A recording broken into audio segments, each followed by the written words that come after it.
বলবেন না মহারাজ, আজকে গিন্নি কাঁচা লঙ্কা দিয়ে কুচো চিংড়ির ঝালটা যা বানিয়েছিল না, খেতে খেতে দেরি হয়ে গেল। গোলগাপ্পি দেওয়ার আর জায়গা পাও না না? বিশ্বাস করুন, সত্যি খুব ভালো রান্না করেছিল গিন্নি, তাই আবার আরেক হাঁড়ি ভাত চড়াতে বললাম। আর সেটা খেয়ে আসতেই তো দেরি হয়ে গেল। আরো এক হাঁড়ি? মহারাজ কিছু মনে করবেন না, এই পাঠশালা বন্ধ করে সব গুছিয়ে তাপে এলাম। সুপ্রভাত মহারাজ। সুপ্রভাত মহারাজ। প্রভাত আজকে আর শুনেই। তোমরা সবাই এত কুঁড়ে হয়ে গেছো যে কি বলবো। মহারাজ, এই কুড়েমির আসল কারণ হচ্ছে চর্বি। কথায় আছে, যত বেশি চর্বি তত তাড়াতাড়ি মরবি। আপনি কি বলতে চাইছেন মন্ত্রী মশাই, যে আমি তাড়াতাড়ি মরে যাব আর আপনি মজা দেখবেন? ঠাকুর ঘরে কে, আমি তো কলা খাইনি ব্যাপার হয়ে গেল। গোপালের একদম মোক্ষম জায়গায় আঘাত লেগেছে, যাকে বলে ওই আঁতে ঘা। তুমি বেশি কথা বলো না বৈদ্য, ছুঁচ করে চালুনির বিচার। হ্যাঁ, বৈদ্য তো দেরি করেই এসেছে। আমার মনে হয় প্রত্যেককে এমন ভাবে প্রশিক্ষণ দেওয়া দরকার যাতে তারা একটু চনমনে হয়ে ওঠে। হ্যাঁ মহারাজ, তাহলে আগামীকাল থেকেই শুরু হোক ব্যায়াম আর অস্ত্র শিক্ষা। হ্যাঁ, কুঁড়ে থাকলে রাজ্যের কোনো বিপদ আপদেই সভাসদেরা কাজে আসবে না। ঠিক বলেছেন মহারাজ। তাহলে আর দেরি কেন, চলো সবাই এখনই আমরা মাঠে যাই। এই তো মহারাজ ভরপেট খেয়ে এলাম, এখনই মাঠে? ও সব অজুহাত দিয়ে লাভ নেই, চলো চলো চলো। এবার সবাই সারিবদ্ধভাবে দাঁড়িয়ে পড়ো। এই এই এই গোপাল, যাও যাও, মাঠের মাঝখানে গিয়ে দাঁড়াও। এই চাঁদি ফাটা রোদে কেন মহারাজ সুস্থ শরীরকে ব্যস্ত করছেন? এইসব বাজে কথা শুনতে চাই না। শুয়ে বসে থেকে শরীরের কি অবস্থা করেছো? শরীরের নাম মহাশয়, যা সবে তাই সয়। তুমি যাবে না, তোমাকে এক্ষুনি বরখাস্ত করবো। কি জ্বালা, যেখানে আমার সব কাজ বুদ্ধি দিয়েই হয়ে যায় সেখানে গায়ের জোরের কি দরকার? হ্যাঁ এই গোপাল, আমি 1 থেকে 3 অব্দি গুনবো, তারপরে সবাই এই মাঠের ধার বরাবর 5 বার পাক দিয়ে দৌড়বে। ঠিক আছে মহারাজ, আমি প্রস্তুত। আমি রোগাপটকা আছি, কোনো সমস্যাই হবে না। হয়ে গেল। সবাই প্রস্তুত? 1 2 3। কি হলো গোপাল, দৌড়াও দৌড়াও।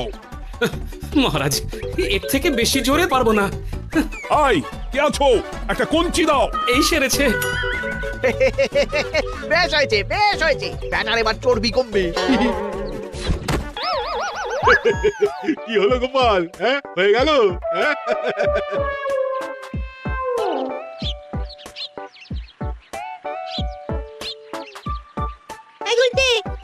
আমাদের দাদু উল্টে গেছে। হ্যাঁ তাই তো দেখছি। চল চল গিয়ে দেখি। উফ, চেহারার কি অবস্থা বানিয়েছো গোপাল, হ্যাঁ? এতটুকু দৌড়তে গেলেই চিটপটাং। তাড়িয়ে দিন মহারাজ, এরকম বেঢপ চেহারা সভাসদকে আমাদের দরকার নেই। না না, তা বললে হবে নাকি গোপাল? তুমি এক্ষুনি বাড়ি চলে যাও, কালকে আবার মাঠেই দেখা হবে। এই দাদু বাড়ি চলো। ওরে বাবারে,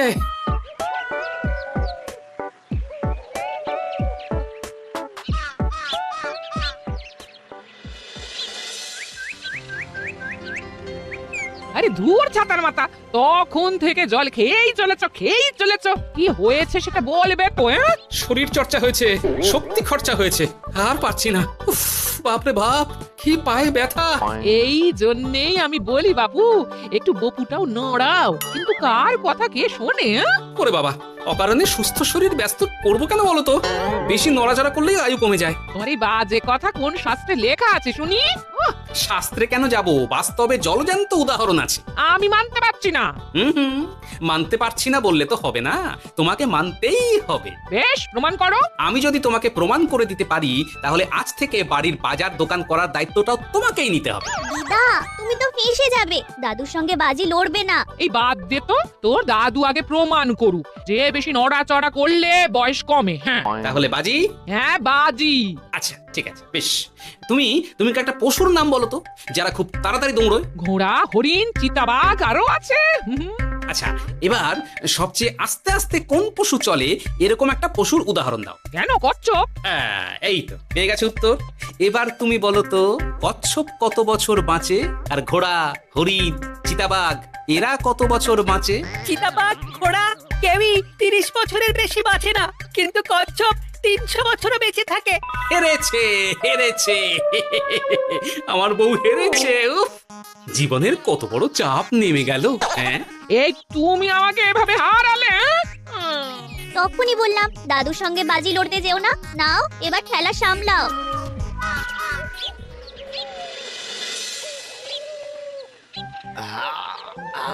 আরো ভালো করে মালিশ কর।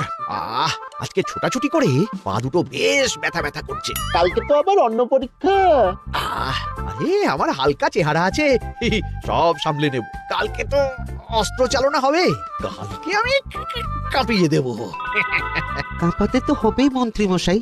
আমরা আপনার শরীরে এমন ঘষা মাজা করে দেব না, মনে হবে আপনি না একটা জলযন্ত্র অস্ত্র চালনা করতে যাচ্ছে।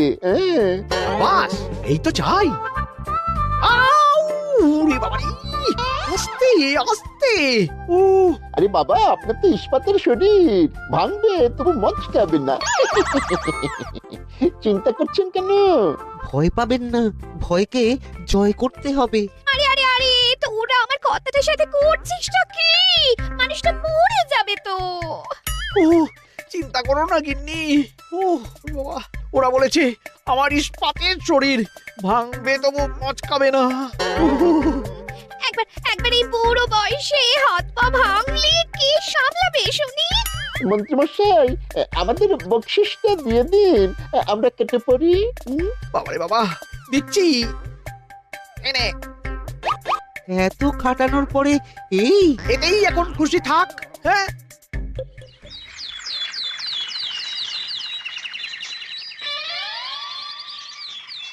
এবার তোমাদের সকলকে অস্ত্র শিক্ষা দেওয়া হবে। উফ, রোজ রোজ কি জ্বালাতনে পড়েছি, বাপরে বাপ। বাবা মা কাউকে ডাকার দরকার নেই, ভালো না লাগলে রাজসভার চাকরি ছেড়ে চলে যাও। মহারাজ, এটা তো উচিত নয়। যে যেটাই পারদর্শী তাকে সেটাই করতে দিন না। একটা বাঁদরকে যদি আপনি বলেন শিকার করে মাংস খেয়ে দেখা, সে কি পারবে মহারাজ? মহারাজ, গোপাল একটু বেশি কথা বলছে, ওকে আপনি বের করে দিন। আমি তোমার কথায় বলবো না গোপাল, তোমাদের সবাইকে এখন অস্ত্র শিক্ষা শিখতেই হবে। কর্তার ইচ্ছায় কর্ম, এখন তো আমার আর কিছুই বলার নেই। তাহলে আর দেরি কেন, তোমরা সবাই একটা করে ঢাল আর একটা করে তলোয়ার তুলে নাও। সেনাপতি, বলুন মহারাজ। তুমি সকলকে অস্ত্র শিক্ষা দেবে, তলোয়ার চালানো শেখাবে। এক এক করে প্রত্যেকে তোমার কাছে যাবে আর এক এক করে তুমি সবাইকে তলোয়ার চালানো শেখাবে। আচ্ছা মহারাজ, তাহলে ওই সবার প্রথমে চলে আসুন মন্ত্রী মশাই। হ্যাঁ, আমি প্রস্তুত। আমার শরীর ইস্পাতের মতো, ভাঙবো তবু মচকাবো না।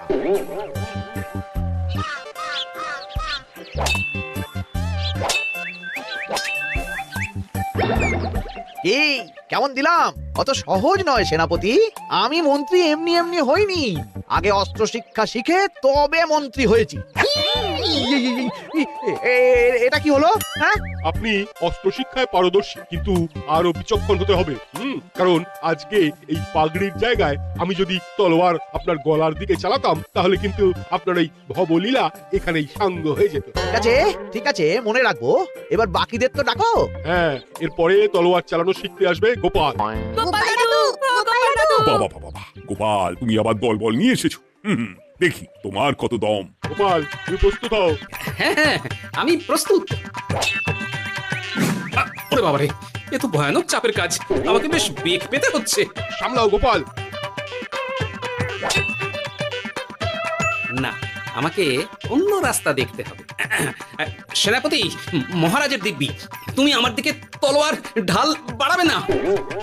এই এই, এটা কি হলো? সত্যি তো, এটা কি হলো? গেল গেল গেল গেল গেল গেল গেল, দুটিটা খুলে গেল গো। দেব নাকি এবার কুচ করে কেটে?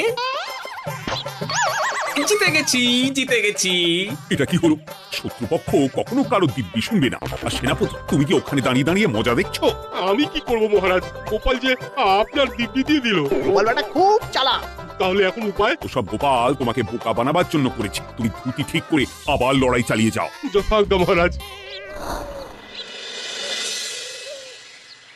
কিরে নেবলা, তোদের দিদা আমার জন্য কি রান্না করে পাঠিয়েছে রে? এই তো ভাত, আলু সেদ্ধ, এই পুঁই শাকের ঝোল আর রুই মাছের ঝাল। আর তোদের যে তোষক বিছানার চাদর আনতে বলেছিলাম, এনেছিস তো? ওই তো দাদু, কুটির কুড়িতে আর বাকিরা সবাই ধরাধরি করে নিয়ে আসছে। ব্যাস, তাহলে তার কোনো চিন্তা নেই। খেয়ে একটা জব্বর ঘুম দেব, কারণ এখানে যা রঙ্গ দেখছি তাতে বিকেল হয়ে যাবে। তলোয়ার শিক্ষা আজকের মতন একটুকুই থাক। এবার শুরু হবে বল্লম শিক্ষা। সবাই আবার আগের মতন সারিবদ্ধভাবে দাঁড়িয়ে পড়ো। আহ, তোদের দিদা পুঁই শাকটা কিন্তু বেশ জব্বর বানিয়েছে। তোদের দিদার হাতের রান্নার কোনো তুলনাই নেই। আহা, কি স্বাদ! কি গোপাল আবার কোথায় গেল? এই তো মহারাজ, আমি এখানে ওই পুঁইয়ের ঝোল আর রুইয়ের ছাল দিয়ে ভাত খাচ্ছি। এসব কি মাঠের মধ্যে খাওয়া? আরে শরীরটাকে তো রাখতে হবে। তাড়াতাড়ি খেয়ে এইদিকে এসো। আসছি আসছি আসছি। এবার আমি তোমাদের দেখাবো কিভাবে বল্লম নিয়ে তেড়ে যেতে হয়। দেখান মহারাজ। এ তো খুবই সোজা মহারাজ। ঠিক আছে, তাহলে বল্লম নিয়ে তেড়ে যাও দেখি। দিন, আপনার হাতের বল্লমটাই দিন। আরে আরে, গোপাল তো মাঠ থেকেই চলে গেল। আমি ডেকে আনছি মহারাজ। আরে আরে, ও গোপাল গোপাল, মহারাজ ডাকছেন, থামো থামো। মহারাজ বলেছেন বল্লম নিয়ে তেড়ে যেতে, তেড়ে গিয়ে আবার ফিরে আসতে তো উনি বলেননি। আরে এ তো মহা মুশকিল। উনি এক্ষুনি তোমাকে মাঠে ফিরতে বললেন। সেটা আপনাকে বলতে পারে সেনাপতি, আমাকে তো বলেনি। আমি চললাম।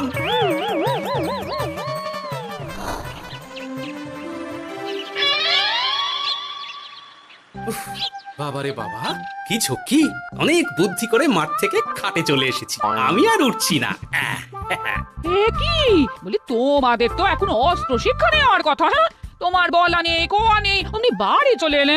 আরে বাবা, ওইসব অস্ত্র শিক্ষা মানেই সুস্থ শরীরকে ব্যস্ত করা, অসহ্য খাটনি, অযথা কষ্ট। কষ্ট করলে তবেই কেষ্ট পাওয়া যায়। হ্যাঁ, তোমায় আমি আগেও বুঝিয়েছি, যেখানে বুদ্ধি কথা বলে সেখানে দেহের শক্তি নীরব দর্শক গিন্নি।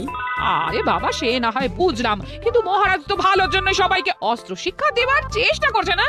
আরে বাবা, যার যা কাজ তাকে সেটা করালেই পারে। মহারাজ তো সেটা বুঝতেই চাইছেন না। আমি এখন ঘুমো। দরজা খোলো গোপাল, দরজা খোলো। গোপাল গোপাল, দরজা খোলো বলছি। ব্যাস, হয়ে গেল। একটু শান্তিতে ঘুমাবো তার জো নেই। দরজা খোলো গোপাল।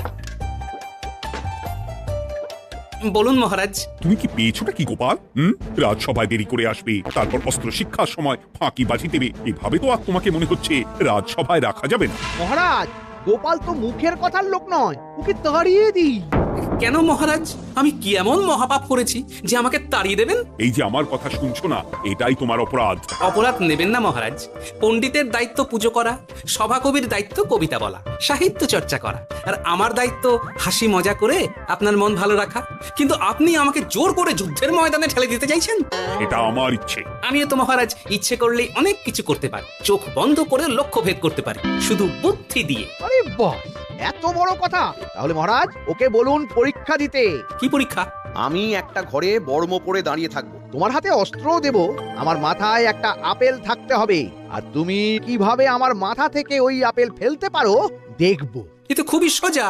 কি গোপাল, তাহলে লড়বে নাকি বাজি? হ্যাঁ, লড়তে রাজি আছি। তাহলে আজ রাতেই হয়ে যাক পরীক্ষা। যদি এই পরীক্ষায় উতরে গেলে তো ভালো, নইলে তোমার চাকরিটা গেল।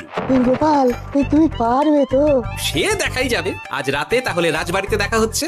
যদি আমি এই পরীক্ষায় বিফল হই, তাহলে আমার চাকরি আপনি কেড়ে নেবেন, আর যদি সফল হই তাহলে মন্ত্রী মশাইকে শাস্তি দেবেন।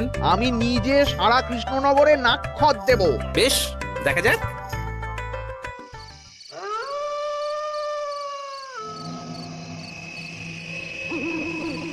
কি মন্ত্রীমশাই, ব্যবস্থা সব ঠিকঠাক হয়েছে তো? হ্যাঁ, এবার শুধু গোপালের পরীক্ষার পালা। আমি তাহলে বাইরে গেলাম, গোপালকে পাঠিয়ে দিচ্ছি।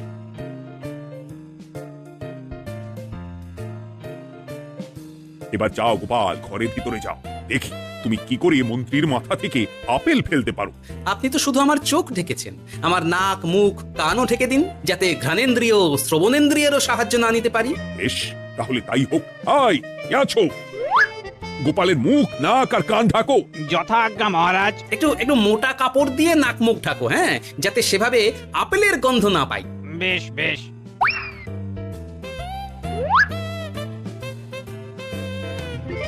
যাও গোপাল। গোপাল, এবার তোমার চাকরি গেল। এবার তুমি কি করবে? কি করবে? দৌড় ঝাঁপে ফাঁকিবাজি? হ্যাঁ?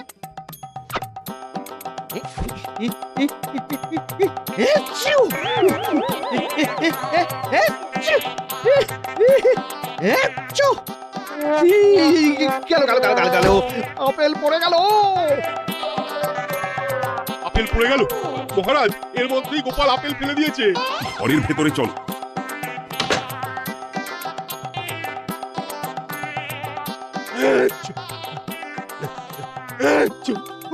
বাবারে, এ কি?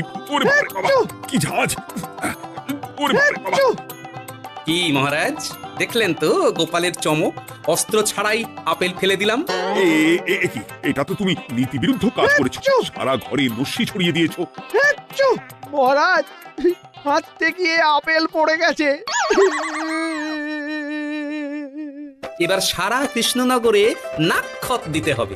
সত্যি সত্যি গোপাল, বুদ্ধি তো তোমার জুড়ি মেলা আভার। আমার নাম গোপাল ভাঁড়। একটা কথা মনে রাখবেন, কেউটে সাপের লেজে পা দেবেন না, আর গোপালের কাজে বাধা দেবেন না। যে কাজ বুদ্ধি দিয়ে করা যায়, তার কাছে শক্তি ছোট্ট শিশু মাত্র। সত্যি গোপাল, আজ তুমি সেটাই প্রমাণ করে দিলে। আর আজ থেকে তোমাকে তোমার ইচ্ছার বিরুদ্ধে খাটাবো না। তুমি খাও দাও, ভুড়ি বানাও। যার যা কাজ সে তাই করবে। যেমন এখন মন্ত্রীমশাই নাক্ষত দেবেন। হ্যাঁ, ভুল করে বাজি ধরে ফেলেছি, এখন নিজেই চাপে পড়ে গেলাম। তাহলে আর দেরি কেন? নাক্ষত এখন থেকেই শুরু হোক। কৃষ্ণনগরের রাস্তা শেষ হতে হতে সকাল হয়ে যাবে। Subscribe to our channel and stay with us to enjoy many more fun videos like this.